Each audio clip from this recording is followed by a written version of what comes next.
Diamond Radio na sandokchari. Good morning, Diamond. Good morning. Good morning. Good morning, Diamond. Good morning.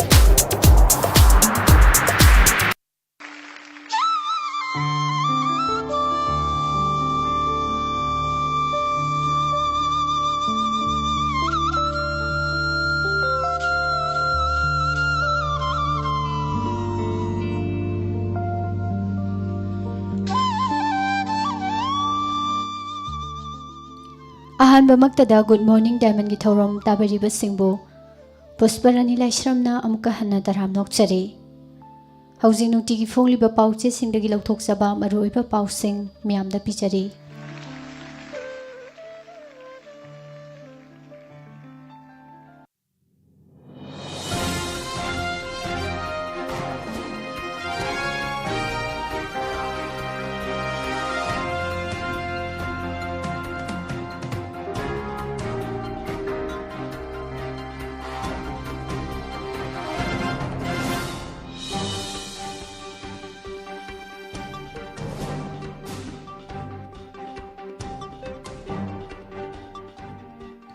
ngasi yaifaraba meragi kunchani panba inglising ani kun october gi tarik 13 irai numit asigi ahanbada maru uipapaw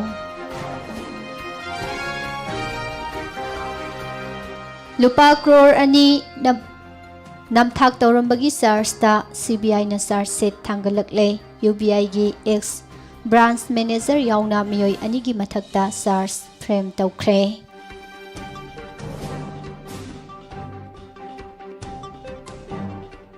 Corporate housing na sel khwaidagi yamna donate toba party BJP na oire National Party mangada corporate housing na donate tawkiba senfam lupa crore chanipan ga humbuda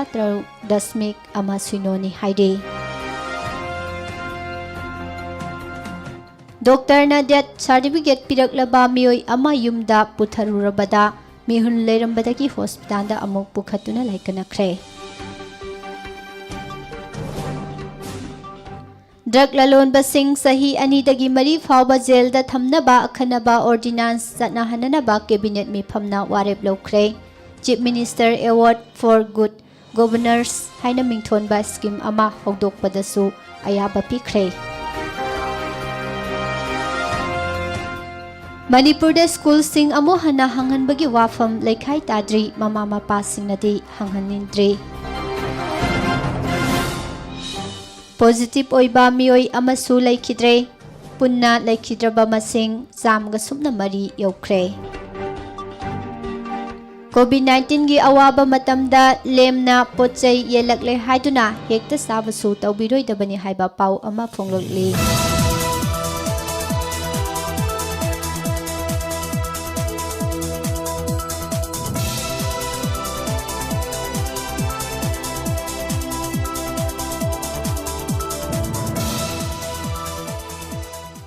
Singhat Esida Congress ki mirep oibinana ba thoglaktre worker masen khanabada miyoi manga sokle haidi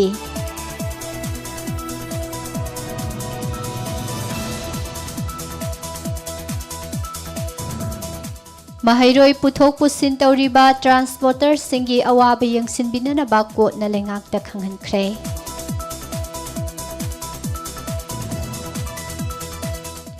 COVID positive oiba khangdokna ba paksana siro surveillance sathagadawdi amati ningon chakauba November gi tarik 13 tani haina calendar vote ki maikaidagi phongdorakle maru oiba pausing hojik sandokna bijari Prime Minister's Employment Generation Program PMEGP gi beneficiary humbudraga humdoida pigadabani haiba loan ge lupa crore ama lakh humbudraga taret lising kuntraga mapan samapan yangkhai gi senfam lana sizina thokhi haibagi matangda Central Bureau of Investigation CBI na register tawduna lokhatpa Prevention of Corruption Act ki case amagi charge thangalakpadagi court na United Bank of India UBI ge branch manager oiramba yauna ꯃꯤꯑꯣꯏ ꯑꯅꯤꯒꯤ ꯃꯊꯛꯇ charge frame ꯇꯧꯈ꯭ꯔꯦ꯫ CBI ꯏꯝꯐꯥꯜꯅ charge ꯁꯤꯠ submit ꯇꯧꯔꯛꯄꯗꯒꯤ ꯀꯣꯒꯅꯥꯏꯖꯦꯟꯁ ꯂꯧꯈꯤꯕ ꯑꯦꯀ꯭ꯌꯨꯁꯅꯤ ꯍꯥꯏꯕ ꯃꯤꯑꯣꯏꯁꯤꯡ ꯑꯁꯤ UBI Thoubal ꯕ꯭ꯔꯥꯟꯁꯀꯤ manager ꯑꯣꯏꯔꯝꯕ ꯆꯥꯟꯗꯦꯜ ꯗꯤꯁꯇ꯭ꯔꯤꯛꯀꯤ ꯈꯥꯡꯁꯤꯝ ꯚꯤꯂꯦꯖꯇꯒꯤ ꯈꯥꯂꯤꯡ ꯊꯦꯝꯁꯟ ꯃꯔꯤꯡ ꯑꯦꯂꯥꯏꯁ KT ꯃꯔꯤꯡ ꯆꯍꯤ 69 ꯑꯄꯣꯛꯄ ꯂꯩꯈꯤꯗ꯭ꯔꯕ ꯈꯥꯂꯤꯡ ꯀꯣꯟꯁꯥꯡ ꯑꯃꯁꯨꯡ ꯁꯞꯄ꯭ꯂꯥꯏꯌꯔꯅꯤ ꯍꯥꯏꯕ ꯆꯥꯟꯗꯦꯜ ꯗꯤꯁꯇ꯭ꯔꯤꯛꯀꯤ ꯀꯛꯆꯤꯡ ꯂꯝꯈꯥꯏ ꯃꯅꯥꯛꯇꯒꯤ ꯁꯣꯂꯣꯃꯣꯟ ꯖꯤꯡꯃꯤ ꯆꯍꯤ 68 ꯑꯄꯣꯛꯄ ꯂꯩꯈꯤꯗ꯭ꯔꯕ ꯈꯥꯁꯥꯡ ꯖꯤꯃꯤꯛꯅꯤ꯫ ꯃꯈꯣꯏ ꯑꯅꯤꯒꯤ ꯃꯊꯛꯇ CBIꯅ ꯔꯦꯖꯤꯁꯇꯔ ꯇꯧꯗꯨꯅ ꯂꯧꯈꯠꯄ ꯀꯦꯁ FIR ꯅꯝꯕꯔꯅ RC1A 2017 ꯏꯝꯐꯥꯜꯅꯤ꯫ ꯏꯟꯚꯦꯁꯇꯤꯒꯦꯇꯤꯡ ꯑꯦꯖꯦꯟꯁꯤ ꯑꯁꯤꯅ ꯀꯦꯁ ꯑꯁꯤ ꯏꯟꯗꯤꯌꯟ ꯄꯦꯅꯥꯜ ꯀꯣꯗꯀꯤ ꯁꯦꯛꯁꯟ 120B/420/468/471 ꯑꯃꯁꯨꯡ ꯄ꯭ꯔꯤꯚꯦꯟꯁꯟ ꯑꯣꯐ ꯀꯔꯞꯁꯟ ꯑꯦꯛꯀꯤ ꯁꯦꯛꯁꯟ 13/1D ꯒꯤ ꯃꯈꯥꯗ ꯔꯦꯖꯤꯁꯇꯔ ꯇꯧꯕꯅꯤ꯫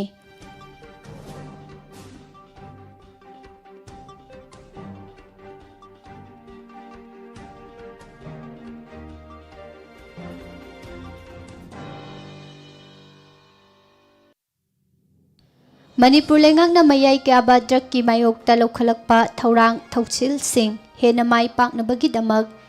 NDPS ꯔꯨꯜꯁ ꯍꯥꯟꯅꯗꯒꯤ ꯍꯦꯟꯅ ꯀꯜꯍꯟꯗꯨꯅ ꯗ꯭ꯔꯒ ꯂꯂꯣꯟꯕꯁꯤꯡ ꯂꯨꯄꯥ ꯂꯥꯈ 1 ꯐꯥꯏꯟ ꯊꯤꯍꯟꯕ ꯑꯃꯗꯤ ꯆꯍꯤ 2ꯗꯒꯤꯅ 4 ꯐꯥꯎꯕ ꯖꯦꯜꯗ ꯊꯝꯅꯅꯕ ꯑꯈꯟꯅꯕ ꯑꯣꯔꯗꯤꯅꯥꯟꯁ ꯑꯃ ꯆꯠꯅꯍꯟꯅꯅꯕ ꯀꯦꯕꯤꯅꯦꯠ ꯃꯤꯐꯝꯅ ꯂꯦꯞꯅꯈ꯭ꯔꯦ꯫ CM ꯁꯦꯀ꯭ꯔꯦꯇꯔꯤꯌꯦꯠꯇ ꯆꯤꯐ ꯃꯤꯅꯤꯁꯇꯔ N ꯕꯤꯔꯦꯟꯅ ꯆꯤꯌꯔ ꯂꯧꯗꯨꯅ ꯉꯔꯥꯡ ꯅꯨꯡꯊꯤꯜ ꯄꯨꯡ 4 ꯇꯥꯕꯗꯒꯤ ꯍꯧꯗꯨꯅ ꯄꯥꯡꯊꯣꯛꯈꯤꯕ ꯀꯦꯕꯤꯅꯦꯠ ꯃꯤꯐꯝ ꯑꯁꯤꯒꯤ ꯃꯇꯥꯡꯗ ꯃꯅꯤꯄꯨꯔ ꯂꯩꯉꯥꯛꯀꯤ ꯋꯥꯉꯥꯡꯂꯣꯏ ꯑꯣꯏꯔꯤꯕ ꯃꯤꯅꯤꯁꯇꯔ ꯊꯣꯉꯥꯝ ꯕꯤꯁ꯭ꯋꯥꯖꯤꯠꯅ ꯃꯅꯤꯄꯨꯔ ꯃꯤꯌꯥꯝꯒꯤ ꯑꯄꯥꯝꯕ ꯃꯇꯨꯡ ꯏꯟꯅ ꯂꯩꯉꯥꯛꯅ ꯂꯝꯗꯝ ꯑꯁꯤꯗꯒꯤ ꯃꯌꯥꯏ ꯀꯥꯕ ꯗ꯭ꯔꯒ ꯃꯔꯨ ꯐꯪꯅ ꯃꯨꯠꯊꯠꯅꯅꯕ ꯑꯃꯗꯤ ꯍꯧꯔꯛꯂꯤꯕ ꯅꯍꯥꯁꯤꯡꯕꯨ ꯃꯌꯥꯏ ꯀꯥꯕ ꯗ꯭ꯔꯒꯀꯤ ꯏꯄꯥꯛꯇꯒꯤ ꯂꯥꯞꯊꯣꯛꯍꯟꯗꯨꯅ ꯇꯤꯟꯖꯪ ꯀꯥꯏꯖꯪꯗꯕ ꯈꯨꯟꯅꯥꯏ ꯑꯃ ꯑꯣꯏꯍꯟꯅꯕꯒꯤ ꯄꯥꯟꯗꯝꯗ NDPS ꯔꯨꯜ ꯍꯦꯟꯅ ꯃꯄꯥꯡꯒꯜ ꯀꯟꯈꯠꯍꯟꯅꯕ ꯉꯁꯤꯒꯤ ꯀꯦꯕꯤꯅꯦꯠ ꯃꯤꯐꯝꯅ ꯈꯟꯅꯔꯕ ꯃꯇꯨꯡꯗ ꯑꯅꯧꯕ ꯑꯣꯔꯗꯤꯅꯥꯟꯁ ꯑꯃ ꯑꯊꯨꯕꯗ ꯆꯠꯅꯍꯟꯅꯕ ꯂꯦꯞꯅꯈꯤꯕꯅꯤ ꯍꯥꯏꯈꯤ꯫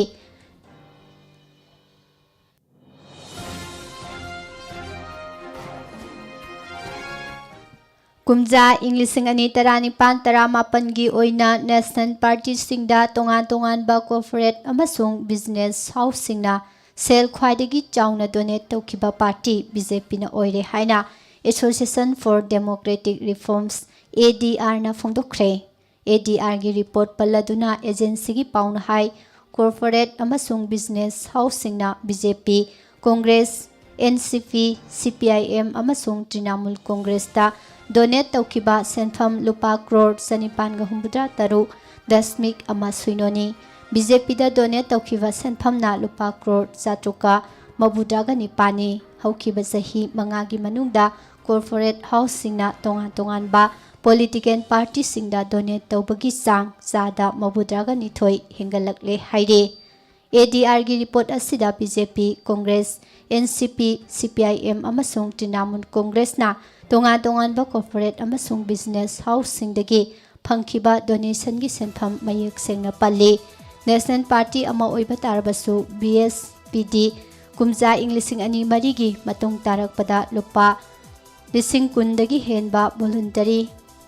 ꯀꯟꯇ꯭ꯔꯤꯕ꯭ꯌꯨꯁꯟ ꯑꯃꯠꯇ ꯐꯪꯈꯤꯗꯦ꯫ CPIꯒꯤ ꯑꯣꯏꯅꯁꯨ ꯀꯨꯝꯖꯥ ꯏꯪ 2017-18ꯗ ꯀꯣꯔꯄꯣꯔꯦꯠ ꯍꯥꯎꯁꯁꯤꯡꯗꯒꯤ ꯐꯪꯈꯤꯕ ꯁꯦꯟꯐꯝꯒꯤ ꯃꯇꯥꯡꯗ ꯋꯥꯐꯝ ꯑꯃꯠꯇ ꯄꯟꯗꯦ꯫ ꯁꯦꯜ ꯈ꯭ꯋꯥꯏꯗꯒꯤ ꯌꯥꯝꯅ ꯐꯪꯈꯤꯕ BJPꯅ ꯀꯨꯝꯖꯥ ꯏꯪ 2017-18ꯗ ꯇꯣꯉꯥꯟ-ꯇꯣꯉꯥꯟꯕ ꯀꯣꯔꯄꯣꯔꯦꯠ ꯗꯣꯅꯔ 1,969ꯗꯒꯤ ꯂꯨꯄꯥ ꯀ꯭ꯔꯣꯔ 739.09 ꯐꯪꯈꯤ꯫ ꯀꯣꯡꯒ꯭ꯔꯦꯁꯅ ꯗꯣꯅꯔ 112ꯗꯒꯤ ꯐꯪꯈꯤꯕ ꯁꯦꯟꯐꯝ ꯂꯨꯄꯥ ꯀ꯭ꯔꯣꯔ 122.5ꯅꯤ꯫ NCPꯅ ꯗꯣꯅꯔ 18ꯗꯒꯤ ꯐꯪꯈꯤꯕ ꯁꯦꯟꯐꯝꯅ ꯂꯨꯄꯥ ꯀ꯭ꯔꯣꯔ 19.34ꯅꯤ ꯍꯥꯏꯔꯤ꯫ ꯅꯦꯁꯅꯦꯜ ꯄꯥꯔꯇꯤ 5ꯅ ꯀꯣꯔꯄꯣꯔꯦꯠ ꯑꯃꯁꯨꯡ ꯕꯤꯖꯤꯅꯦꯁ ꯍꯥꯎꯁꯁꯤꯡꯗꯒꯤ ꯚꯣꯂꯨꯟꯇꯔꯤ ꯀꯟꯇ꯭ꯔꯤꯕ꯭ꯌꯨꯁꯟ ꯑꯣꯏꯅ ꯐꯪꯈꯤꯕ ꯁꯦꯟꯐꯝ ꯑꯁꯤ ꯀꯨꯝꯖꯥ ꯏꯪ 2017-18ꯒꯤ ꯑꯣꯏꯅꯅꯤ꯫ ꯀꯨꯝꯖꯥ ꯏꯪ 2014-15ꯗ ꯂꯨꯄꯥ crore 589.5 1.9 amasung kumja ing 2016-17 lupa crore 562.8 phangki electoral trust tagi sel khwaidagi yamna phangkiba National Party singdi BJP Congress amasung Trinamool Congress ni BJP na lupa crore 353.8 Congress na lupa crore 3.9 amasung Trinamool Congress na lupa crore 9.8 phangki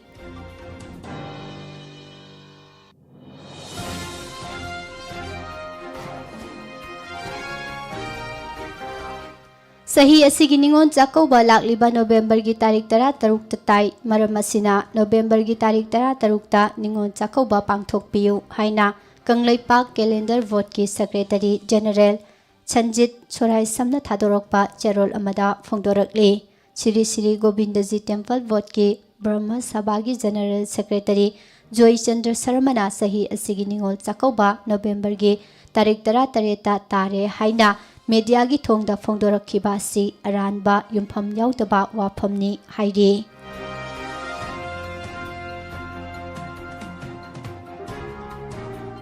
Lakliba November gi tarik 8 ta pangthokadoriba marakki mikhal asida vote khomba chatpada worker masel khana sainabagi thodok leptana tholakle nahanumidang pung mapalom taba matamda Singhat police station gi manung sanba Lunmol khunda BJP amadi independent Party anigi workers sing vote khomba chatluraga halakpada thengaina badagi khana sainaba thokre mioi manga sokpaga luinana bolero pickup yauna gari ahum akai atoi thokre BJP gi worker mangana soktuna Churachandpur district hospital da laikana khre haide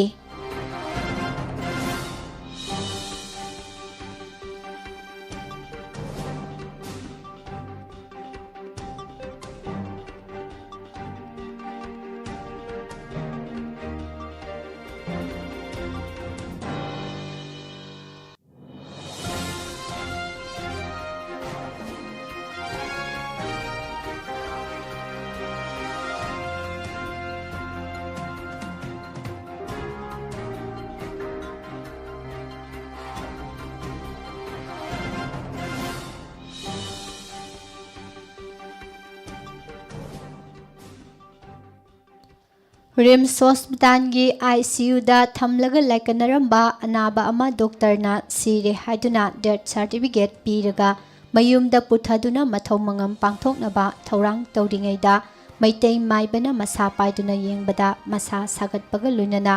mihun leiba thengnabadagi amuk hospital da pukhatuna laikanakhre laikanakhiba nupa asigi maming Elangbam Mocha chahi 19 apokpa Elangbam Ningthem kawi mahak hairokpa 2 da leibani imung manugi mioi singna phongdorakpada mocha butha sigi 16 gi nungthilda mana sizinaba sagol amana pukta kaubadagi soktuna mayumda pothaduna leiki nongalaga phibam soksilakpadagi mahak nahan nungthil pung 3 makhairom tabada hairokta leiba community health center da pukhatuna laikanakhi mahak makhatana Thawal district hospital da amuk pukhatuna laikanakhi District Hospital na amuk anaba si RIMS Hospital da refer tawrakpadagi RIMS ki ICU da thamduna laikanakhi mahaki masa si mapan thongdadi sokpa udrabasu manungda khara sokpadagi nahan I khara haksangi manungda paisinduna leibadagi singthokhi haide doctor na I khara su kapkani haibadagi thaurang tawraga thamki ngarang ayupung 10 makhairom tabada anaba asi chire haina RIMS ki doctor na death certificate pirakhibani mosagi haksang asi mathau mangam pangthoknaba yumda putharaga miyamna thaurang tawringaida maitei maibana ngarang nungthil pung amarom tabada mahaki masa asi paiduna check tawrubada masa sagatpaga luinana mihun hulamba thengnabadagi khudakta hairoki CHC da pukhatki hidak ama kaplaga district hospital da amuk pukhatuna laikanana bahonakhi mafam aduda leramba doctor na ECG report yaudragadi layengba nungairoi haibadagi doctor na private clinic tagi ECG report longnanaba thabada lakpiyu yadabadagi anaba si amuk sizo hospital da pukhatki adubu ꯗꯣꯛꯇꯔꯅ ꯌꯦꯡꯕ ꯃꯇꯝꯗ ꯃꯤꯑꯣꯏ ꯑꯁꯤ ꯉꯔꯥꯡ ꯅꯨꯡꯊꯤꯜ ꯄꯨꯡ 5 ꯇꯥꯕ ꯃꯇꯝꯗ ꯁꯤꯔꯝꯕ ꯊꯦꯡꯅꯈꯤꯕꯅꯤ꯫ ECG ꯔꯤꯄꯣꯔꯠꯁꯨ ꯐ꯭ꯂꯦꯠꯇ ꯂꯥꯛꯂꯦ ꯍꯥꯏꯅ ꯐꯣꯡꯗꯣꯔꯛꯈꯤ꯫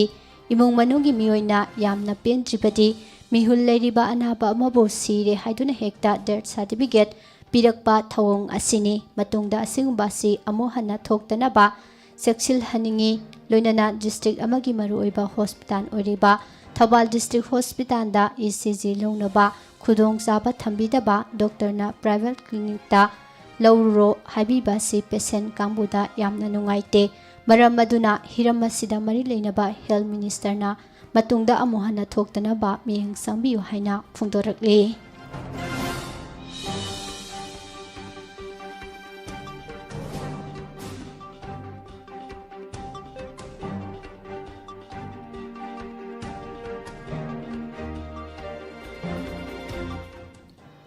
ꯁꯨꯄ꯭ꯔꯤꯝ ꯀꯣꯔꯠ ꯑꯣꯐ ꯏꯟꯗꯤꯌꯥꯗ ꯐꯥꯏꯜ ꯇꯧꯔꯛꯈꯤꯕ ꯀꯦꯁ ꯑꯃꯒꯤ ꯋꯥꯌꯦꯜꯗ ꯂꯩꯕꯥꯛꯁꯤꯒꯤ ꯍꯥꯏ ꯀꯣꯔꯠꯁꯤꯡꯗ ꯑꯦꯄꯦꯛꯁ ꯀꯣꯔꯠꯅ ꯄꯤꯔꯛꯈꯤꯕ ꯗꯤꯔꯦꯛꯁꯟ ꯃꯇꯨꯡ ꯏꯟꯅ ꯍꯥꯏ ꯀꯣꯔꯠ ꯑꯣꯐ ꯃꯅꯤꯄꯨꯔꯗꯁꯨ ꯄꯕ꯭ꯂꯤꯛ ꯏꯟꯇꯔꯦꯁ ꯂꯤꯇꯤꯒꯦꯁꯟ ꯑꯣꯏꯅ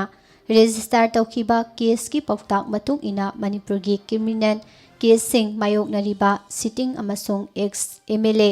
MPꯁꯤꯡꯒꯤ ꯀꯦꯁꯁꯤꯡꯒꯤ ꯋꯥꯌꯦꯜ ꯆꯠꯊꯅꯕꯒꯤꯗꯃꯛ ꯇꯣꯉꯥꯟꯕ ꯀꯣꯔꯠ ꯑꯅꯤ ꯂꯤꯡꯈꯠꯈꯤꯕꯒ ꯂꯣꯏꯅꯅ ꯃꯁꯤꯒꯤ ꯖꯖ ꯄ꯭ꯔꯤꯁꯥꯏꯗꯤꯡ ꯑꯣꯐꯤꯁꯥꯔꯁꯤꯡꯁꯨ ꯍꯥꯞꯈ꯭ꯔꯦ꯫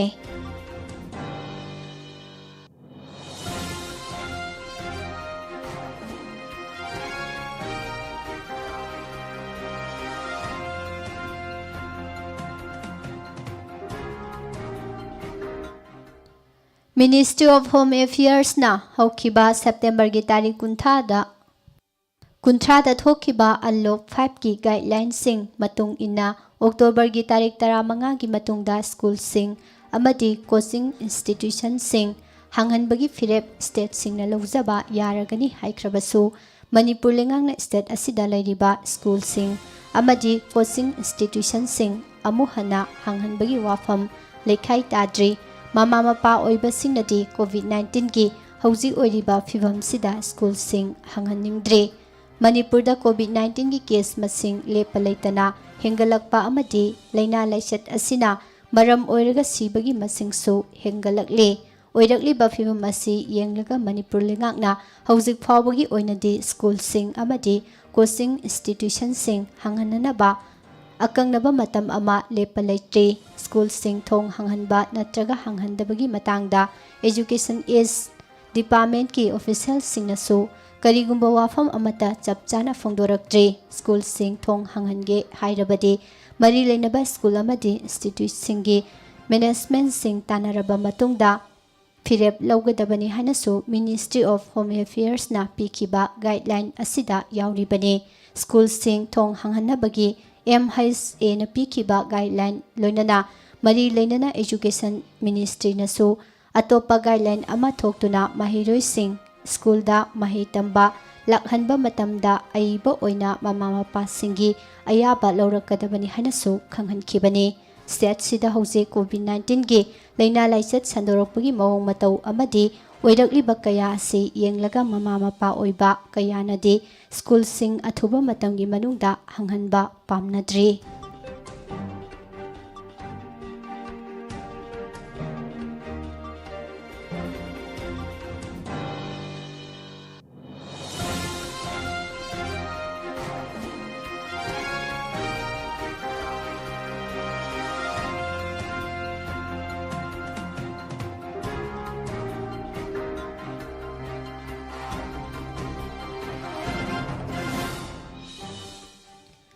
ꯑꯐꯕ ꯆꯤꯟꯖꯥꯛ ꯆꯥꯕꯅ ꯃꯤꯑꯣꯏꯕꯒꯤ ꯍꯛꯆꯥꯡ ꯐꯅ ꯂꯩꯕ ꯑꯃꯗꯤ ꯋꯥꯈꯜ ꯂꯧꯁꯤꯡ ꯊꯣꯛꯅ ꯅꯨꯡꯉꯥꯏꯕ ꯄꯨꯟꯁꯤ ꯃꯍꯤꯡ ꯑꯃ ꯑꯣꯏꯍꯜꯂꯤ꯫ ꯃꯔꯝ ꯑꯗꯨꯅ ꯑꯩꯈꯣꯏꯒꯤ ꯑꯀꯣꯏꯕꯗ ꯐꯪꯂꯤꯕ ꯇꯣꯉꯥꯟ ꯇꯣꯉꯥꯟꯕ ꯂꯩꯕꯥꯛꯁꯤꯡꯗꯒꯤ ꯂꯥꯛꯄ ꯑꯃꯗꯤ ꯂꯣꯀꯦꯜ ꯑꯣꯏꯕ ꯄꯣꯠꯊꯣꯛꯁꯤꯡ ꯂꯩꯗꯨꯅ ꯆꯥꯕ ꯑꯃꯗꯤ ꯀꯣꯚꯤꯗ-19ꯒꯤ ꯑꯋꯥꯕ ꯃꯇꯝꯗ ꯂꯦꯝꯅ ꯄꯣꯠꯆꯩ ꯌꯦꯜꯂꯛꯂꯦ ꯍꯥꯏꯗꯨꯅ ꯍꯦꯛꯇ ꯆꯥꯕꯁꯨ ꯇꯧꯕꯤꯔꯣꯏꯗꯕꯅꯤ ꯍꯥꯏꯅ ꯐꯨꯗ ꯑꯦꯛꯁꯄꯔꯠ ꯀꯌꯥꯅ ꯐꯣꯡꯗꯣꯛꯈ꯭ꯔꯦ꯫ ꯋꯥꯔꯜꯗ ꯐꯨꯗ ꯗꯦꯒ ꯏꯔꯣꯏꯅꯅ ꯃꯅꯤꯄꯨꯔꯗ ꯐꯪꯂꯤꯕ ꯆꯥꯅ ꯊꯛꯅꯕ ꯄꯣꯠꯂꯝꯁꯤꯡ ꯃꯤꯑꯣꯏꯕꯅ ꯆꯥꯕ ꯌꯥꯔꯕꯔꯥ ꯍꯥꯏꯅ ꯀꯨꯞꯅ ꯌꯦꯡꯁꯤꯟꯅꯔꯤꯕ ꯑꯃꯗꯤ ꯑꯐꯕ ꯃꯈꯜꯒꯤ ꯆꯤꯟꯖꯥꯛ ꯃꯤꯌꯥꯝꯅ ꯆꯥꯕ ꯐꯪꯅꯕ ꯍꯣꯠꯅꯔꯤꯕ ꯃꯤꯑꯣꯏ ꯈꯔꯒ ꯋꯥꯔꯤ ꯁꯥꯅꯔꯨꯕ ꯃꯇꯝꯗ ꯍꯧꯖꯤꯛ ꯍꯧꯖꯤꯛ ꯃꯅꯤꯄꯨꯔꯗ ꯐꯪꯂꯤꯕ ꯆꯥꯅ ꯊꯛꯅꯕꯒꯤ ꯇꯣꯉꯥꯟ ꯇꯣꯉꯥꯟꯕ ꯃꯈꯜꯒꯤ ꯆꯤꯟꯖꯥꯛꯁꯤꯡ ꯀ꯭ꯋꯥꯂꯤꯇꯤ ꯂꯩꯕ ꯍꯛꯆꯥꯡꯗ ꯁꯣꯛꯂꯣꯏꯗꯕ ꯄꯣꯠꯊꯣꯛꯁꯤꯡ ꯈꯪꯅ ꯂꯩꯗꯨꯅ ꯆꯥꯕ ꯃꯊꯧ ꯇꯥꯏ ꯃꯔꯝꯗꯤ ꯃꯥꯔꯀꯦꯠꯀꯤ ꯀꯣꯝꯄꯤꯇꯤꯁꯟ ꯑꯁꯤꯗ ꯃꯁꯛ ꯈꯪꯗꯕ ꯄꯣꯠꯁꯛ ꯀꯌꯥ ꯑꯃꯁꯨ ꯃꯥꯔꯀꯦꯠꯇ ꯐꯪꯗꯕ ꯅꯠꯇꯦ ꯂꯩꯉꯥꯛꯀꯤ ꯃꯥꯏꯀꯩꯗꯒꯤꯗꯤ ꯇꯣꯉꯥꯟ ꯇꯣꯉꯥꯟꯕ ꯃꯐꯝꯗꯒꯤ ꯂꯥꯛꯄ ꯆꯥꯅ ꯊꯛꯅꯕ ꯄꯣꯠꯂꯝꯁꯤꯡ ꯇꯦꯁ ꯇꯧꯗꯨꯅ ꯄꯨꯁꯤꯜꯂꯛꯅꯅꯕ ꯌꯥꯝꯅ ꯀꯟꯅ ꯍꯣꯠꯅꯔꯤ ꯑꯗꯨꯃꯛꯄꯨ ꯑꯔꯣꯟꯕ ꯂꯝꯕꯤꯗꯒꯤ ꯄꯨꯁꯤꯜꯂꯛꯄ ꯆꯥꯅ ꯊꯛꯅꯕ ꯄꯣꯠꯂꯝ ꯀꯌꯥ ꯑꯃ ꯌꯥꯎꯗꯕꯁꯨ ꯅꯠꯇꯦ ꯃꯔꯝ ꯑꯁꯤꯅ ꯃꯤꯌꯥꯝꯅ ꯄꯦꯀꯦꯖꯤꯡ ꯃꯁꯛ ꯐꯖꯩ ꯑꯃꯗꯤ ꯃꯍꯥꯎ ꯂꯩ ꯍꯥꯏꯗꯨꯅ ꯃꯄꯥꯟ ꯂꯝꯗꯒꯤ ꯄꯨꯁꯤꯜꯂꯛꯄ ꯄꯣꯠꯁꯛꯁꯤꯡ ꯍꯦꯛꯇ ꯆꯥꯕꯤꯔꯣꯏꯗꯕꯅꯤ ꯀꯔꯤꯒꯨꯝꯕ ꯂꯩꯗꯨꯅ ꯆꯥꯕ ꯇꯥꯔꯕꯁꯨ ꯄꯣꯠꯁꯛ ꯑꯗꯨꯒꯤ ꯄꯦꯀꯦꯠꯇ ꯊꯥꯔꯤꯕ ꯃꯦꯅꯨꯐꯦꯛꯆꯔ ꯗꯦꯠ ꯂꯦꯕꯦꯜ ꯄꯦꯔꯥꯃꯤꯇꯔ ꯑꯃꯗꯤ ꯑꯦꯛꯁꯄꯤꯌꯥꯔꯤ ꯗꯦꯠꯅꯆꯤꯡꯕ ꯃꯨꯟꯅ ꯌꯦꯡꯂꯒ ꯆꯥꯕ ꯃꯊꯧ ꯇꯥꯏ ꯍꯥꯏꯅꯁꯨ ꯐꯣꯡꯗꯣꯔꯛꯂꯤ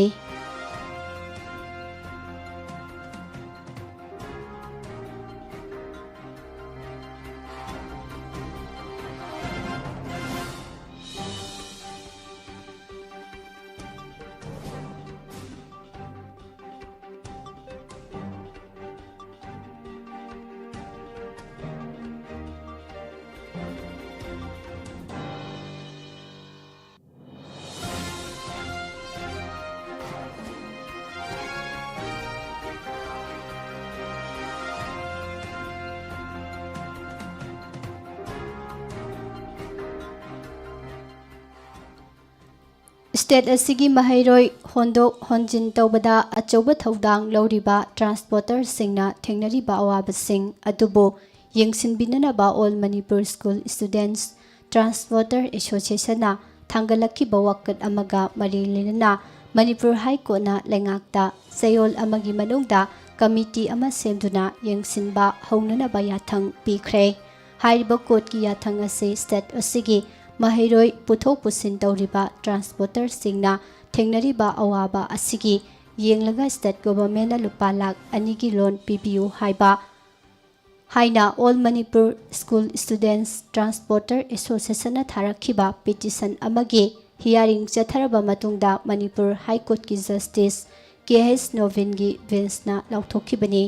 ꯃꯅꯤꯄꯨꯔ ꯍꯥꯏ ꯀꯣꯔꯠꯀꯤ ꯌꯥꯊꯪ ꯑꯁꯤꯅ ꯃꯈꯥ ꯇꯥꯅ ꯄꯜꯂꯤꯕꯗꯤ ꯑꯦꯁꯣꯁꯤꯌꯦꯁꯟꯅ ꯊꯥꯡꯒꯠꯂꯛꯈꯤꯕ ꯋꯥꯀꯠ ꯑꯁꯤꯒ ꯃꯔꯤ ꯂꯩꯅꯅ ꯆꯌꯣꯜ ꯑꯃꯒꯤ ꯃꯅꯨꯡꯗ ꯂꯩꯉꯥꯛꯀꯤ ꯑꯣꯏꯕ ꯀꯃꯤꯇꯤ ꯑꯃ ꯁꯦꯝꯗꯨꯅ ꯌꯦꯡꯁꯤꯟꯒꯗꯕꯅꯤ ꯑꯃꯗꯤ ꯌꯦꯡꯁꯤꯜꯂꯦ ꯍꯥꯏꯕꯒꯤ ꯔꯤꯄꯣꯔꯠ ꯑꯁꯤ ꯊꯥ ꯑꯃꯒꯤ ꯃꯅꯨꯡꯗ ꯀꯣꯔꯠꯇ ꯄꯤꯈꯠꯂꯛꯀꯗꯕꯅꯤ ꯍꯥꯏꯔꯤꯕ ꯀꯃꯤꯇꯤ ꯑꯁꯤꯅ ꯋꯥꯀꯠ ꯑꯗꯨꯒ ꯃꯔꯤ ꯂꯩꯅꯅ ꯀꯨꯞꯅ ꯌꯦꯡꯁꯤꯜꯂꯕ ꯃꯇꯨꯡꯗ ꯐꯪꯂꯛꯄ ꯔꯤꯄꯣꯔꯠꯀꯤ ꯃꯇꯨꯡ ꯏꯟꯅ ꯁ꯭ꯇꯦꯠ ꯂꯩꯉꯥꯛꯅ ꯑꯈꯟꯅꯕ ꯊꯧꯁꯤꯜ ꯑꯃ ꯁꯦꯝꯗꯨꯅ ꯇ꯭ꯔꯥꯟꯁꯄꯣꯔꯇꯔꯁꯤꯡꯗ ꯄꯤꯕ ꯌꯥꯕ ꯁꯦꯜꯒꯤ ꯃꯇꯦꯡ ꯄꯤꯅꯅꯕ ꯍꯣꯠꯅꯒꯗꯕꯅꯤ ꯇꯉꯥꯏꯐꯗꯕ ꯂꯩꯔꯕꯗꯤ ꯁ꯭ꯇꯦꯠ ꯂꯩꯉꯥꯛꯅ ꯁꯦꯟꯇꯔꯒꯤ ꯃꯇꯦꯡ ꯂꯧꯗꯨꯅ ꯑꯈꯟꯅꯕ ꯐꯥꯏꯅꯥꯟꯁꯤꯌꯦꯜ ꯄꯦꯀꯦꯖ ꯁꯦꯝꯗꯨꯅ ꯁꯨꯡꯁꯣꯏ ꯁꯣꯏꯗꯅ ꯃꯇꯦꯡ ꯄꯤꯅꯅꯕ ꯍꯣꯠꯅꯒꯗꯕꯅꯤ ꯍꯥꯏꯅ ꯀꯣꯔꯠꯀꯤ ꯑꯣꯔꯗꯔ ꯑꯁꯤꯅ ꯃꯈꯥ ꯇꯥꯅ ꯄꯜꯂꯤ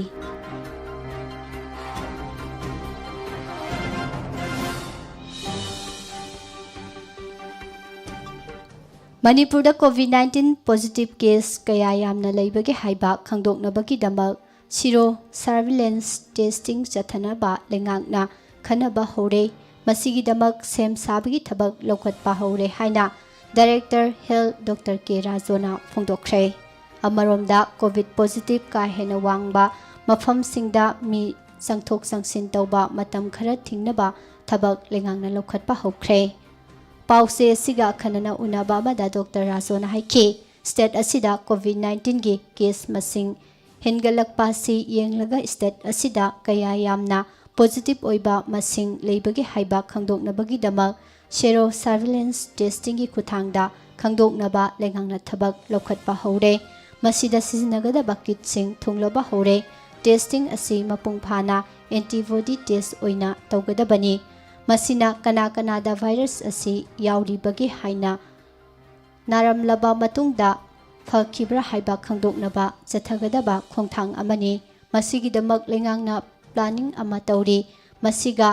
ꯁꯔꯚꯤꯂꯦꯟꯁ ꯑꯁꯤ ꯆꯠꯊꯅꯕꯒꯤꯗꯃꯛ ꯑꯣꯛꯇꯣꯕꯔꯒꯤ ꯇꯥꯔꯤꯛ 18ꯗ ꯂꯩꯉꯥꯛꯀꯤ ꯃꯀꯣꯛ ꯊꯣꯡꯕꯁꯤꯡ ꯌꯥꯎꯅ ꯃꯤꯐꯝ ꯑꯃ ꯄꯥꯡꯊꯣꯛꯂꯕ ꯃꯇꯨꯡꯗ ꯂꯦꯞꯅꯔꯒꯅꯤ ꯍꯥꯏꯈꯤ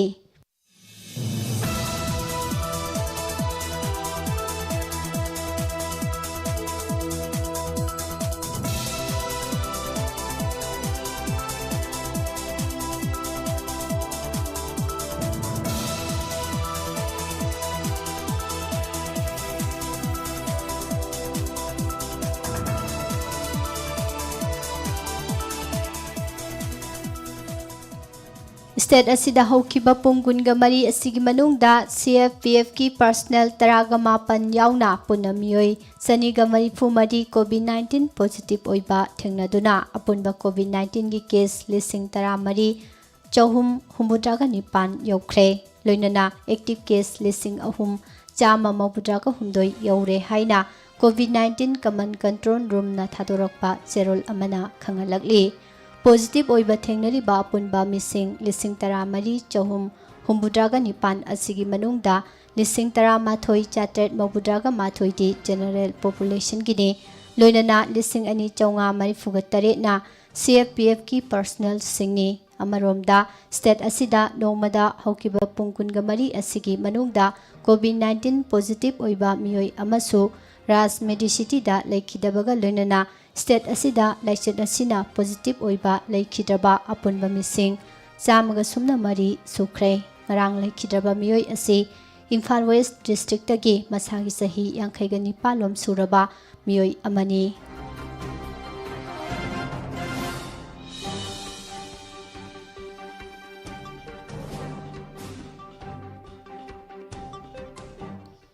Imphal gi maru oiba lambi singda lupa crore kaya haithaduna khongna chatpa singi khudong sananaba semlaga thamliba footpath singda lanai miyoi kyana masagi sumangumna posai paisinduna thamjilakpadagi chatfam leitre gari yamna chinba lambi oiriba singjamai kaisampat tidim sagolban uripokna singba maikegi lambi gi nakyeta hapliba footpath singda khongna chatliba sing ningthina amata chatpa phangdre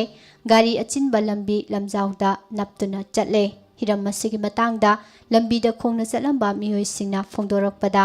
lambi gi nakalda khongna chatpa singi oina hapliba footpath asi lamdam asidadi haptabana hena phare lambi mapanda laiba yum singna masagi sumangumna nung lengoi chekna singba paisinbadagi hendoktuna gari yadaba khamjilaga thamba yawi loinana dukan phamliba singna footpath phawba pochai thamjinabadagi lambigi khudong thibadagi kharadang safana bahabliba footpath asida komna chatpa phangdre thawong asi ngasi ngarang tagi tawrokpa nate mipum khudingmakna uriba khanglibani adubu lenga ki mari leinaba department asu miyang sangbidana leiba se laibak thibani lambigi sarukti pakpa hendoktaba gari masingna nomanomagi chinba hengalakli gari achinba marak asida footpath ta chatpham leitabadagi lambi lamjauda kumduna chatnari lambi lamjau nakalda chatlingaida khanghaudana tungdagi gari na thomlakpadagi leikhidaba asok apan nangkhiba amadi haksangi phibam mimanadana leikiba masing thingamdrabani adubu kanada tainaruni gari achinba marakta chatluba miyoi aduna adumak lanba tabagi phibamda leiduna lakli haina phongdorakhi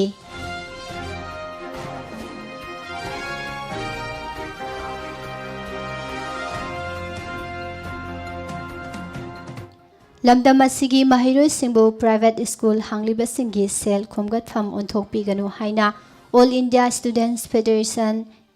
AISF Manipur State Council gi secretary N Ravidas na phongdorakli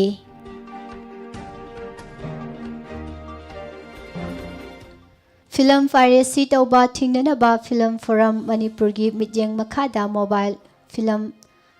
distribution center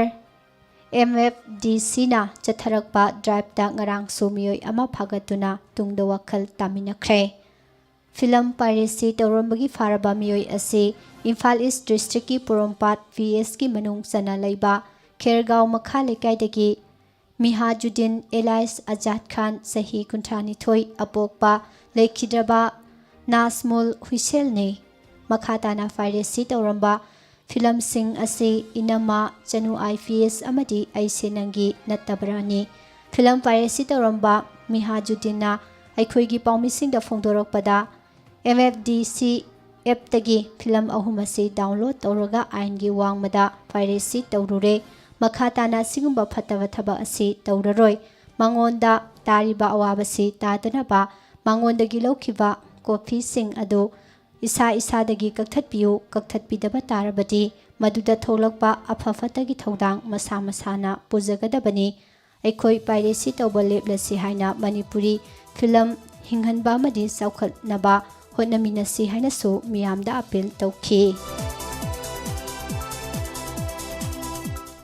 private school ꯑꯃꯗꯤ aided ꯁ꯭ꯀꯨꯜꯁꯤꯡꯅ ꯃꯍꯩꯔꯣꯏꯁꯤꯡꯗꯒꯤ ꯆꯥꯗ 50ꯒꯤ ꯐꯤ ꯂꯧꯅꯅꯕ ꯊꯣꯛꯈꯤꯕ ꯃꯅꯤꯄꯨꯔ ꯂꯩꯉꯥꯛꯀꯤ education ꯏꯁꯀꯤ ꯀꯃꯤꯁꯅꯔꯅ ꯊꯣꯛꯈꯤꯕ order ꯑꯁꯤ ꯍꯟꯗꯣꯛꯀꯗꯕꯅꯤ ꯍꯥꯏꯅ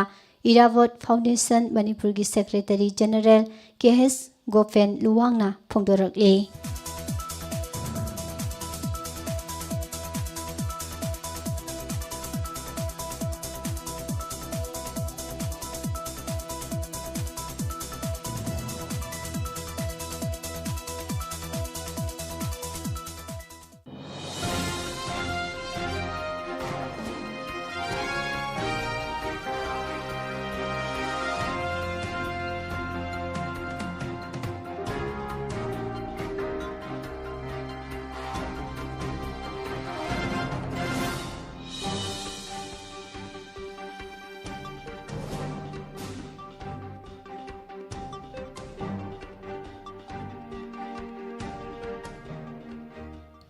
ꯂꯝꯗꯝ ꯑꯁꯤꯗ ꯀꯣꯚꯤꯗ-19ꯒꯤ ꯂꯩꯅꯥ ꯂꯥꯏꯆꯠ ꯁꯟꯗꯣꯔꯛꯂꯤꯕ ꯑꯁꯤꯕꯨ ꯂꯩꯉꯥꯛꯅ ꯊꯦꯡꯅꯅꯕꯒꯤ ꯆꯦꯛꯁꯤꯟ ꯊꯧꯔꯥꯡꯗ ꯀꯅꯥꯒꯨꯝꯕꯁꯤꯡꯅ ꯌꯨꯝꯗꯒꯤ ꯆꯠꯊꯣꯛꯄꯗ ꯐꯦꯁ ꯃꯥꯛꯁ ꯎꯞꯇꯕ, ꯃꯤꯌꯥꯝ ꯄꯨꯟꯐꯝꯗ ꯐꯤꯖꯤꯀꯦꯜ ꯗꯤꯁꯇꯦꯟꯁꯤꯡ ꯉꯥꯛꯇꯕ ꯃꯤꯑꯣꯏꯁꯤꯡꯕꯨ ꯄꯨꯂꯤꯁ ꯗꯤꯄꯥꯔꯠꯃꯦꯟꯠꯅ ꯂꯦꯞꯇꯅ ꯇꯣꯉꯥꯟ-ꯇꯣꯉꯥꯟꯕ ꯃꯐꯝꯗ ꯗꯤꯇꯦꯟ ꯇꯧꯗꯨꯅ ꯐꯥꯏꯟ ꯊꯤꯍꯟꯗꯨꯅ ꯂꯥꯛꯂꯤ꯫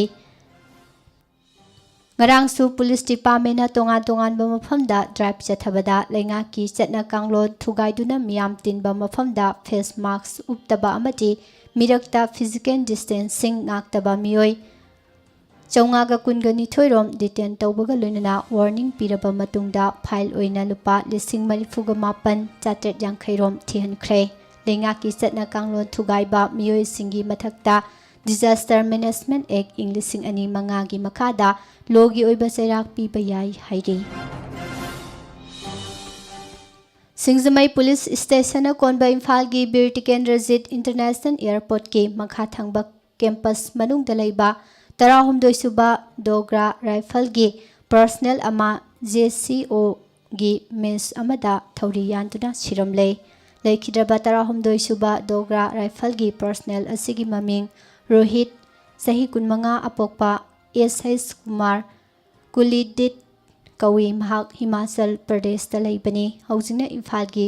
ꯕꯤꯔ ꯇꯤꯀꯦꯟꯗ꯭ꯔꯖꯤꯠ ꯏꯟꯇꯔꯅꯦꯁꯅꯦꯜ ꯑꯦꯌꯔꯄꯣꯔꯠꯀꯤ ꯃꯈꯥ ꯊꯪꯕ ꯀꯝꯄ꯭ꯂꯦꯛꯁ ꯃꯅꯨꯡꯗ ꯂꯩꯕ 19ꯁꯨꯕ ꯗꯣꯒ꯭ꯔꯥ ꯔꯥꯏꯐꯜꯁꯀꯤ ꯀꯦꯝꯄꯁ ꯃꯅꯨꯡꯗ ꯂꯩꯕꯅꯤ꯫ ꯊꯋꯥꯏ ꯌꯥꯎꯗ꯭ꯔꯕ ꯍꯛꯆꯥꯡ ꯁꯤꯡꯖꯃꯩ ꯄꯨꯂꯤꯁꯅ ꯂꯧꯈꯠꯂꯒ ꯔꯤꯝꯁꯀꯤ ꯃꯣꯔꯒꯇ ꯄꯣꯁꯠꯃꯣꯔꯇꯦꯝ ꯇꯧꯔꯕ ꯃꯇꯨꯡꯗ ꯑꯣꯊꯣꯔꯤꯇꯤꯗ ꯈꯨꯠꯁꯤꯟꯅꯈ꯭ꯔꯦ ꯍꯥꯏꯔꯤ꯫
ꯄ꯭ꯔꯥꯏꯝ ꯃꯤꯅꯤꯁꯇꯔꯁ ꯑꯣꯐꯤꯁ PMOꯗ ꯄꯤꯈꯠꯂꯛꯄ ꯔꯤꯄꯣꯔꯠꯀꯤ ꯃꯇꯨꯡ ꯏꯟꯅ ꯃꯃꯥꯡ ꯆꯍꯤꯒ ꯌꯦꯡꯅꯕꯗ ꯄ꯭ꯔꯥꯏꯝ ꯃꯤꯅꯤꯁꯇꯔ ꯅꯔꯦꯟꯗ꯭ꯔ ꯃꯣꯗꯤꯒꯤ ꯂꯟ-ꯊꯨꯝ ꯂꯨꯄꯥ ꯂꯥꯈ 35 ꯍꯦꯟꯒꯠꯂꯦ꯫ ꯑꯗꯨꯝ ꯑꯣꯏꯅꯃꯛ ꯌꯨꯅꯤꯌꯟ ꯍꯣꯝ ꯃꯤꯅꯤꯁꯇꯔ ꯑꯃꯤꯠ ꯁꯥꯍꯒꯤ ꯑꯣꯏꯅꯗꯤ ꯂꯨꯄꯥ ꯂꯥꯈ 8 ꯔꯣꯝ ꯍꯟꯊꯔꯦ ꯍꯥꯏꯅ ꯑꯦꯖꯦꯟꯁꯤꯗꯒꯤ ꯐꯪꯕ ꯄꯥꯎꯗ ꯍꯥꯏꯔꯤ꯫ ꯍꯧꯈꯤꯕ ꯀꯨꯝꯖꯥ ꯏꯪ 2018ꯗ ꯄ꯭ꯔꯥꯏꯝ ꯃꯤꯅꯤꯁꯇꯔ ꯅꯔꯦꯟꯗ꯭ꯔ ꯃꯣꯗꯤꯒꯤ ꯂꯟ-ꯊꯨꯝ ꯑꯁꯤ ꯂꯨꯄꯥ crore 2,97 ꯑꯣꯏꯈꯤꯕꯅꯤ꯫ ꯑꯗꯨꯝ ꯑꯣꯏꯅꯃꯛ ꯆꯍꯤ ꯑꯁꯤꯒꯤ ꯖꯨꯟ ꯊꯥ ꯐꯥꯎꯕꯒꯤ ꯃꯅꯨꯡꯗ ꯂꯨꯄꯥ ꯂꯥꯈ 55 ꯔꯣꯝ ꯍꯦꯟꯒꯠꯂꯛꯇꯨꯅ ꯑꯄꯨꯟꯕ ꯂꯟ-ꯊꯨꯝ ꯂꯨꯄꯥ crore 2,45 ꯁꯨꯈ꯭ꯔꯦ꯫ ꯃꯍꯥꯛꯅ ꯕꯦꯡꯛ ꯑꯦꯀꯥꯎꯟꯠꯀꯤ ꯈꯨꯠꯊꯥꯡꯗ ꯂꯨꯄꯥ ꯂꯥꯈ 3,60,000 ꯍꯥꯞꯈꯤ ꯑꯃꯗꯤ ꯀꯨꯝꯖꯥ ꯏꯪ 2018ꯒꯤ lupa lakh 36 romgi SEP investment phangkhibadagi hengatkhibani haide.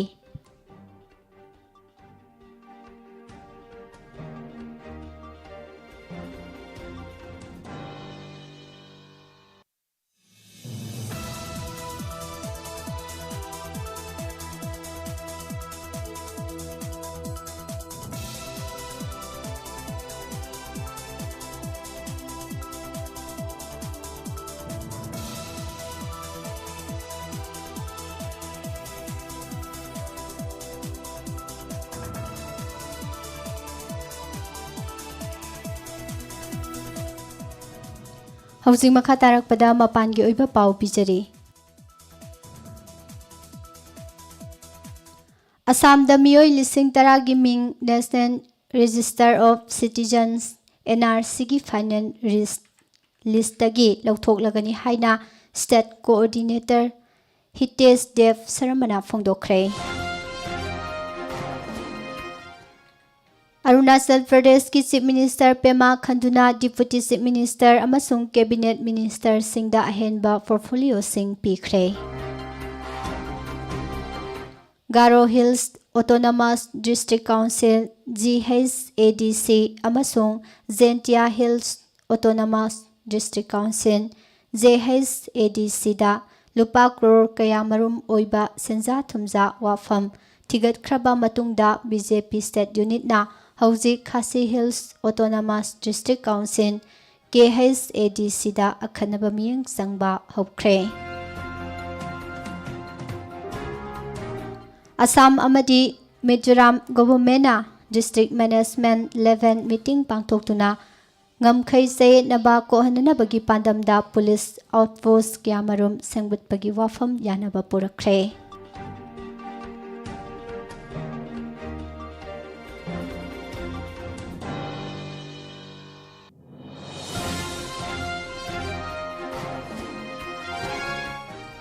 Sahi asigi anganba sarukta coronavirus laichat hokibadagi novel coronavirus infection gi testing pangthokpada US ki angang lakh 8 lom virus asi positive oiramba thengnare haina anoba report amada phongdokre. China gi President Xi Jinping na Chinese troops singda land gi damak sem sananaba appeal tawkiba matung mathangi numita US na Tibet kamari lenaba isu singi special coordinator oihananaba senior official ama khankre. Kyrgyzstan gi yetnaba laikhiba mikhal amagi matungda numit kayani leptana irang haurakhiba matung sagolsen numita laibak asigi president Suronbay Jinpekov mafam thadokre.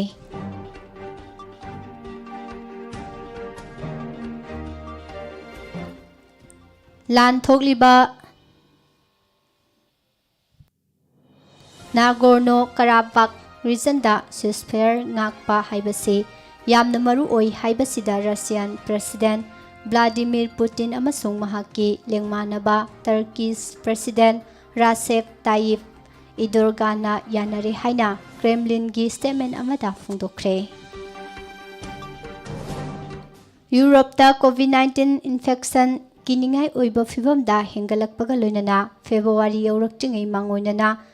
continent asigi mafam sinba thongbada mioi lising sa kayagi punsi laichet asi laksinanabagi thaurang sing hena kansina chatna halabadi kanba ngamgani haina World Health Organization WHO na phongdokre.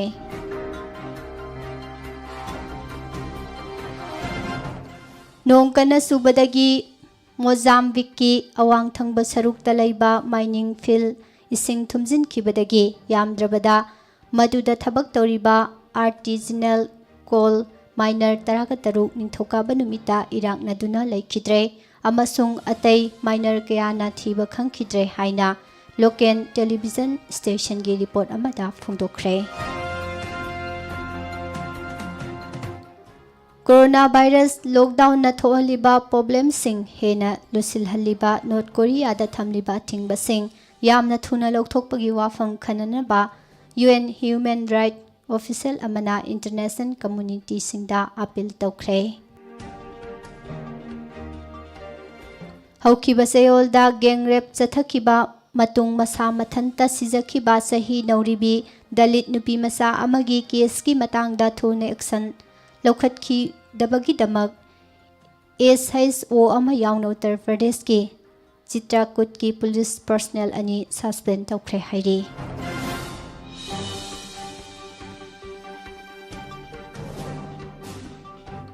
ꯀꯦꯔꯂꯥꯒꯤ ꯁꯅꯥ ꯁ꯭ꯃꯥꯒ꯭ꯂꯤꯡꯒꯤ ꯀꯦꯁꯇ ꯂꯥꯛꯄ ꯃꯔꯨꯑꯣꯏꯕ ꯈꯣꯡꯊꯥꯡ ꯑꯃꯗ ꯑꯦꯀ꯭ꯌꯨꯖꯁꯤꯡꯒꯤ ꯃꯔꯛꯇꯒꯤ ꯑꯃꯒ ꯏꯟꯗꯤꯌꯥꯅ ꯈ꯭ꯋꯥꯏꯗꯒꯤ ꯍꯦꯟꯅ ꯐꯥꯕ ꯄꯥꯝꯂꯤꯕ ꯑꯟꯗꯔꯋꯥꯔꯜꯗ ꯗꯣꯟ ꯗꯥꯋꯨꯗ ꯏꯕ꯭ꯔꯥꯍꯤꯝ ꯀꯥꯁꯀꯔ ꯑꯃꯁꯨꯡ ꯃꯍꯥꯛꯀꯤ ꯒꯦꯡꯒ ꯃꯔꯤ ꯂꯩꯅꯩ ꯍꯥꯏꯅ ꯅꯦꯁꯅꯦꯜ ꯏꯟꯚꯦꯁꯇꯤꯒꯦꯁꯟ ꯑꯦꯖꯦꯟꯁꯤ NIA ꯅ ꯀ꯭ꯂꯦꯝ ꯇꯧꯈ꯭ꯔꯦ꯫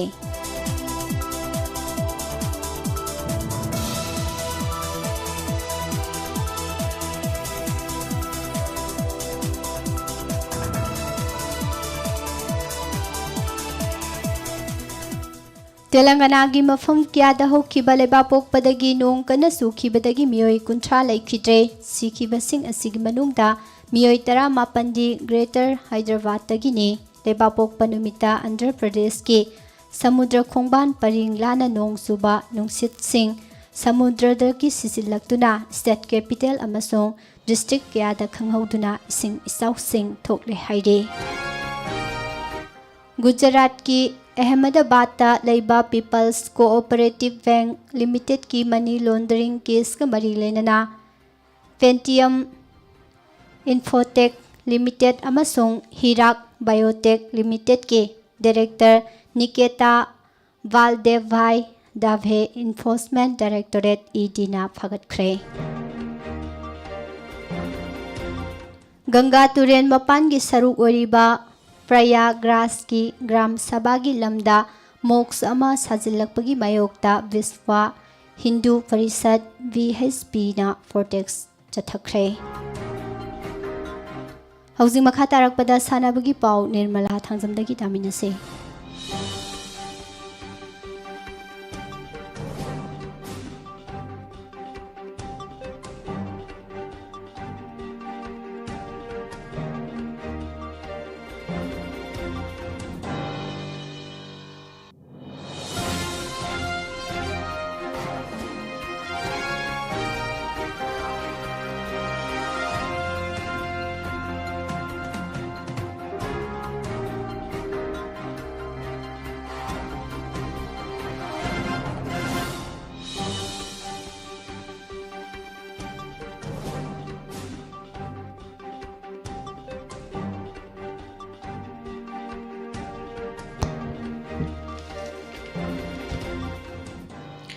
ꯍꯧꯖꯤꯛ ꯁꯥꯟꯅꯕꯒꯤ ꯄꯥꯎ ꯄꯤꯖꯔꯤ꯫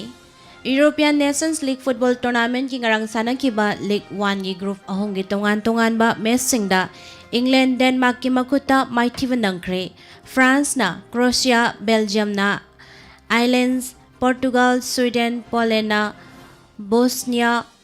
ꯑꯦꯟꯗ ꯍꯔꯖꯤꯒꯣꯚꯤꯅꯥꯕꯨ ꯊꯣꯏꯈ꯭ꯔꯦ ꯑꯗꯨꯒ ꯏꯇꯂꯤ ꯑꯃꯁꯨꯡ ꯅꯦꯗꯔꯂꯦꯟꯗꯁ ꯗ꯭ꯔꯣ ꯆꯠꯈ꯭ꯔꯦ꯫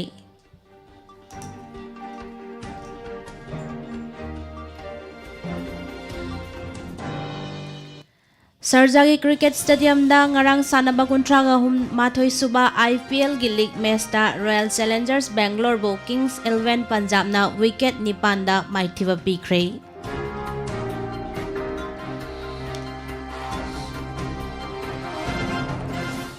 नुपीगी वर्ल्ड चैंपियन तरुकलक ओइबा ngamkhrabi loinana Rajya Sabha gi member oiribi boxer MC Mary Kom na Tokyo Olympic Games sei thorakpagi pau tabada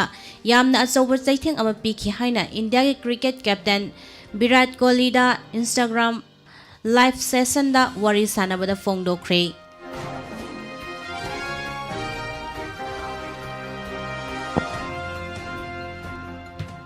Maming leiraba veteran sports journalist amasung cricket commentator Kishore Bhimani ngarang Kolkata da anaba amana maram oiraga masagi chahi 63 surakpada laikhidra haina imung manungdagi fongdorakle।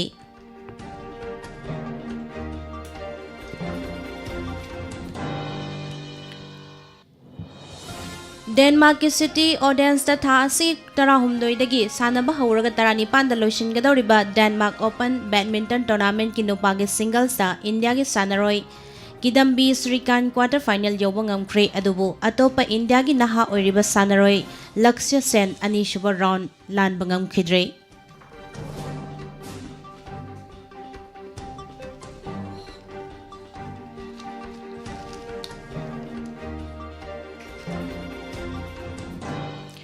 Youth Affairs and Sports Government of Manipur ki Director Oiramba Konsam Sam Sundar IAS na manung matam sadan laikidawda department asigi official singna Kumalampak Sports Complex da ayuki pung taramathoy makai taba matamda awaba fongdok pagi thoram ama pangthokre Maming Lerwa Football Club Liverpool amasung Manchester United na hauzik Leiriba English Premier League asigi structure amasung selgi matangda ahongba khara puraknaba pukhalakliba anauba project big picture atopa club sing aduna reject tawkhre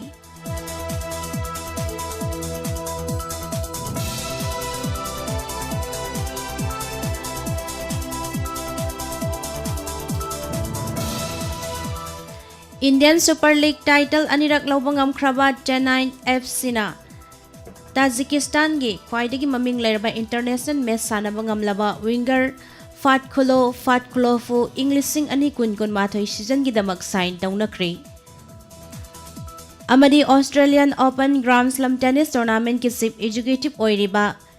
Craig Tiley na fongdokhibada mathang sahi gi January thada pangthokadoriba Australian Open Grand Slam adu yawba lakadoriba sanaroi singda hauzik leiriba numit 13 nigi akanba hotel quarantine adu komthokpa pami haikre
Thagachari Nirmala hauzi loisilakpada maruiba pau amuka hana pijari Lupa crore anirom namthak tawrambagi SARS da CBI na SARS set thangalakle UBI gi ex branch manager yauna mioi ani ki mathakta SARS frame tawkhre Corporate housing na sel khwadagi amna donate tawba party BJP na oire Nation Party mangada corporate housing na donate tawkhiba senfam Lupa crore chanipan ga humbudra taruk dasmik ama suinoni Drug lalon basing sahi anidagi mari fawba jail da thamnaba akhanaba ordinance sana hananaba cabinet mifamna warep lokre Chief Minister Award for Good Governors haina mingthonba scheme ama hawdokpadasu ayapa pikre Doctor na death certificate piraklaba pioi ama yumda putharaba matungda mihul leirambadagi hospital da amuk pukhatkre hairi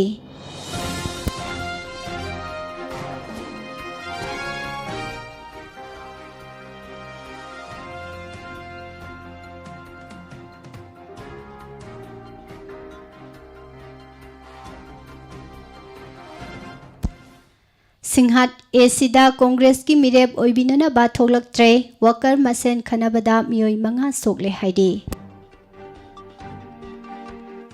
Manipur da school sing amuhana hangan bagi wafam laikhai tadri mama mapa oibasing nadi school hanganindri COVID-19 gi awaba matamda lemna posai yelakle haiduna hekta sabasu tawbiroi dabani haiba pau ama phonglakle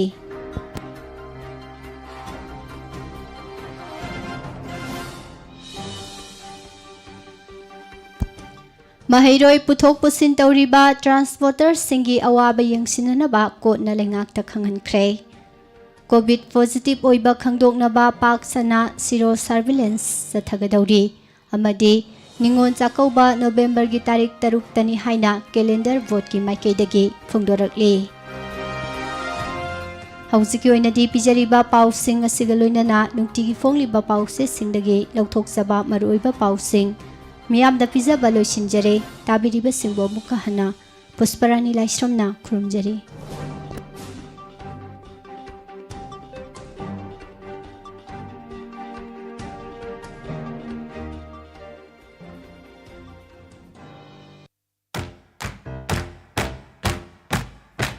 Chalo punah haudok lurasi, chalo warib nasi laururasi, Max Utrabadi ningsing halasi, Corona boot hinglasi, Max Utrabadi khang halasi, Corona boot hinglasi, chalo aning bak pang thuglasi. Chatlo wasak ama shaklasi Chatlo punangak tho binarasi Ano ba achumba oi halasi Sapon si jinarasi Samtho kani khut sa seng dokani Lepa lepa yengani Max Utrabadi ningsing halasi Corona butingani Masi anoba singnabani Aikoi punamayog nagadabani Punsi asigi wazaradi Wafam asi aikoi ingadabani Hitaruk lapthoklasi Anoba kong tang tanggani Miyam pambagi kangani Max Utrabadi ningsing halasi Corona butinglasi Max Utrabadi khang halasi Corona butinglasi